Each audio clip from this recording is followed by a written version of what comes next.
NMMS exam ನ ಹಿಸ್ಟ್ರಿಯ next question 42. ಯಜ್ಞ ಆಚರಣೆಗಳ ಕ್ರಮಗಳನ್ನ ತಿಳಿಸುವ ವೇದದ ಭಾಗ ಯಾವುದು ಅಂತ ಕೇಳಿದ್ದಾರೆ. ಆಪ್ಷನ್ ಸಂಹಿತೆಗಳು, ಬ್ರಾಹ್ಮಣಗಳು, ಅರಣ್ಯಕಗಳು ಮತ್ತು ಉಪನಿಷತ್ತುಗಳು ಅಂತ ಕೊಟ್ಟಿದ್ದಾರೆ. ಆಪ್ಷನ್ ಬಿ ಬ್ರಾಹ್ಮಣಗಳು ಅಂತ ಕರಿತೀವಿ. ನೆಕ್ಸ್ಟ್ ಕ್ವಶನ್, ಪಾರ್ಶ್ವನಾಥನು ಬೋಧಿಸಿದ 4 ತತ್ವಗಳು ಯಾವುವು ಅಂತ ಕೇಳಿದ್ದಾರೆ. ಆಪ್ಷನ್ ಡಿ ಅಹಿಂಸೆ, ಸತ್ಯ, ಆಸ್ತೇಯ ಮತ್ತು ಅಪರಿಗ್ರಹ. ಇವು ಪಾರ್ಶ್ವನಾಥ ಬೋಧಿಸಿರ್ತಕ್ಕಂತಹ 4 ತತ್ವಗಳು. ಆಪ್ಷನ್ ಡಿ ಅಲ್ಲಿಗೆ ಕರೆಕ್ಟ್ ಆಗುತ್ತೆ.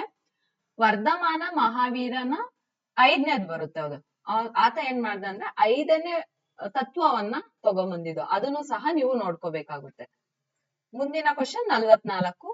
ಬುದ್ಧನ ಬೋಧನೆಗಳನ್ನ ಪ್ರಚಾರ ಮಾಡಲು ಅಶೋಕನು ನೇಮಕ ಮಾಡಿದ ಅಧಿಕಾರಿ ಯಾರು ಅಂತ ಕೇಳಿದ್ದಾರೆ.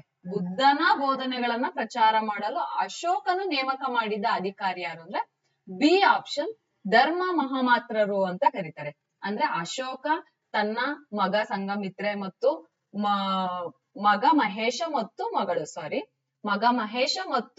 ಮಗಳು ಸಂಘಮಿತ್ರೆಯನ್ನ ಏನ್ ಮಾಡಿದ್ರು, ಶ್ರೀಲಂಕಾ ಕಳ್ಸಿದ್ರು. ಹಾಗೆ ಒಬ್ಬೊಬ್ರನ್ನ ಒಂದೊಂದು ಇವಾಗ ಶ್ರೀಲಂಕಾ ಕಳ್ಸಿರ್ಬೋದು. ಈ ತರ ಒಬ್ಬೊಬ್ರನ್ನ ಕಳ್ಸಿದ್ದಾರೆ. ಯಾರು ಅಶೋಕ. ಯಾರ ಬೋಧನೆಯನ್ನ ಮಾಡೋದಕ್ಕೆ? ಬುದ್ಧಿಸಂನ ಬೋಧನೆಯನ್ನ ಮಾಡೋದಕ್ಕೆ, ಬುದ್ಧನ ಬೋಧನೆಯನ್ನ ಮಾಡೋದಕ್ಕೆ ಕಳ್ಸಿದ್ದು. ಅವರನ್ನ ನಾವು ಧರ್ಮ ಮಹಾಮಾತ್ರರು ಅಂತ ಕರೆದಿರೋದು.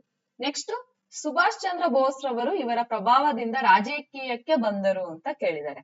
ಯಾರ ಒಂದು ಇನ್ಫ್ಲೂಯೆನ್ಸ್ ಮೇಲೆ ಬಂದ್ರು ಸುಭಾಷ್ ಚಂದ್ರ ಬೋಸ್ ಅಂತಂದ್ರೆ ಚಿತ್ತರಂಜನ್ ದಾಸ್ ರವರ ಒಂದು ಇನ್ಫ್ಲೂಯೆನ್ಸ್ ಮೇಲೆ ಸುಭಾಷ್ ಚಂದ್ರ ಬೋಸ್ ರವರು ರಾಜಕೀಯಕ್ಕೆ ಬಂದರು ಅಂತ ಹೇಳ್ತೀವಿ.